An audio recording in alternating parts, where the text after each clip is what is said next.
দেখেন পা, এটা হাড্ডি কিন্তু ভাইঙ্গা বের হয়ে গেছে। এই পা টানা ছিল 100-র উপরে। 100-র উপরে টানছিল। পরে করার পরে আমি কমাই গেছি। কমায় গেছিলি গা? বেশি তাফালিং করবো, ওই যে আমার মতো অবস্থা হইব। আমার তো আল্লাহ বাসায় রাখছে, মরেও যেতে পারে। আজকে আপনাদের মাঝে পরিচয় করে দিব আমার এলাকার এক খুব কাছের ছোট ভাই রাসেল। ও আর কি একটা বাইক অ্যাক্সিডেন্টের কারণে ওর লাইফের অনেকটা ক্ষতি হয়ে গেছে। রাসেল, কি অবস্থা? আলহামদুলিল্লাহ ভাই, আপনার কি অবস্থা? এই তো আছে আলহামদুলিল্লাহ। তোর বাইক অ্যাক্সিডেন্টের কীভাবে কী হয়েছে এটা মনে আছে সব? ভাই, মানে কোন জায়গায় অ্যাক্সিডেন্ট হয়েছিল? আর বাইক কি তুই চালাইতেছিলি? আমি তো বাইক চালাইতে পারি হালকা। মানে পিছে বসেছিলি? পিছে বসার পরও এত বড় ক্ষতি হয়ে গেছে? দেখি একটু পাটা একটু দেখা, তারপরে আমি জিজ্ঞাসা করি কিছু। এই দেখেন পা, এটা হাড্ডি কিন্তু ভাইঙ্গা বের হয়ে গেছে। এই পা এখানে, এই পায়ে আর কোনো ক্ষতি হয় নাই? এতটুকুই হাড্ডি ভাঙ্গা। এখানে হাড্ডি ভাঙ্গা আর এই কোমরের। আর এই পায়ে আর কোনো আঘাত পেয়েছিলি? মানে একটা বাইক অ্যাক্সিডেন্ট কতটা ক্ষতি হইতে পারে দেখেন। পায়ের অবস্থা তো দেখছেন, মানে 3 খণ্ড হয়েছিল শুনছিলাম। কোন পা জানি? এনে একটা আর এনে দুইটা।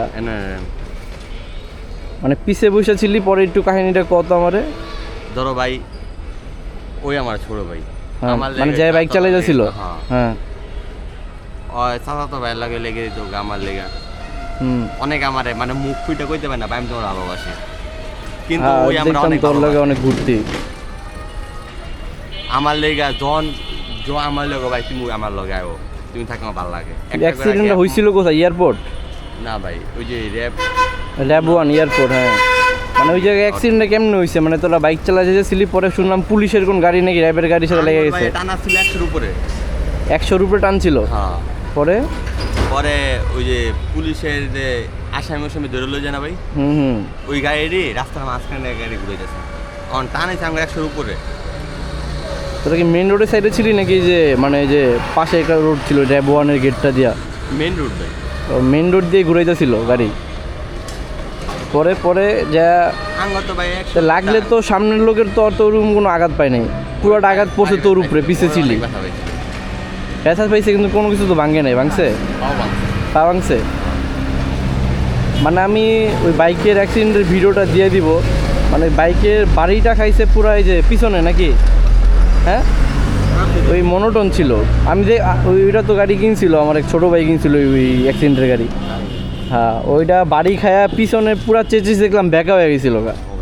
আর হেডলাইট, বাকি সামনে ওরকম কোনো ক্ষতি হয় না, কিন্তু যতটুকু ক্ষতি হওয়ার পিছে হয়ে গেছে। তোমার একটা ভিডিও দেবো মনে? হ্যাঁ, ভিডিওটা দিস, আমি ভিডিওটা এনে অ্যাড করে দেখাই দিব না কেমনে কি অ্যাক্সিডেন্ট হয়েছে। মানে অ্যাক্সিডেন্টের পরে তো তুই অনেক কিছু দেখলাম, মানে মনে থাকে না, ভুলে গেছস ভাই। আমি অ্যাক্সিডেন্ট করার পরে আমি কমাই গেছি। কমায় গেছিলি গা? অ্যাক্সিডেন্ট হয়েছিল কতদিন আগে? আজ থেকে 2 মাস প্লাস। 2 মাস? আর কি আর 2 মাস? হ্যাঁ, 1.5 মাস। এই যে দেখছেন, ও অনেক কিছু কিন্তু মনে নাই। অ্যাক্সিডেন্ট হয়েছে প্রায় আরও অনেক দিন হইব, 6-7 মাস তো হইবই, আরও বেশি হইব। ওই কয় 1.5 মাস 2 মাস।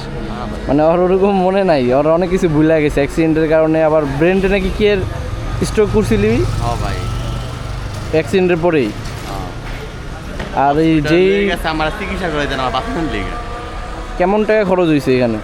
আমার কি ভাই কয়, আমার মা অনেক টাকাই তো খরচ হয়েছে। আমার মা এলাকায় দেখলাম অনেকেই টাকা পয়সা উঠাইছিল এক সময়, কিন্তু আমার আম্মা নিব না। এটাই তো অনেক টাকার ব্যাপার এখানে এনে। আর এখনও তো অনেক চিকিৎসা বাকি আছে। ভাই,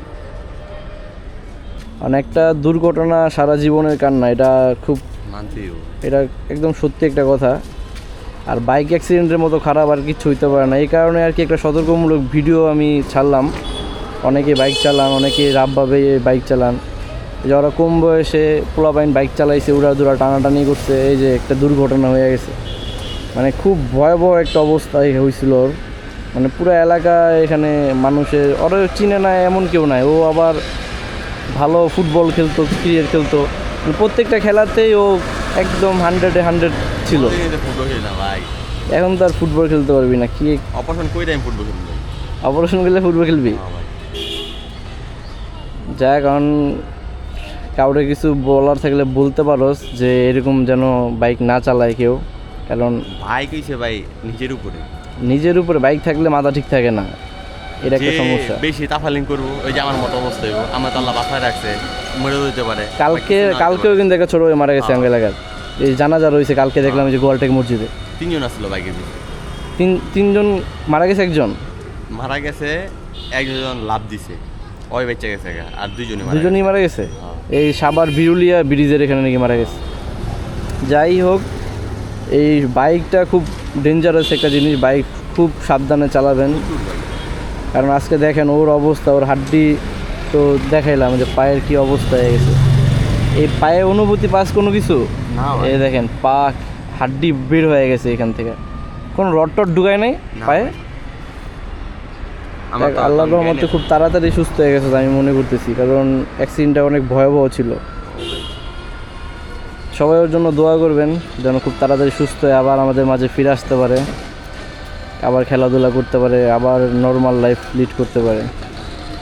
সবাই ভালো থাকবেন, সুস্থ থাকবেন, আল্লাহ হাফেজ।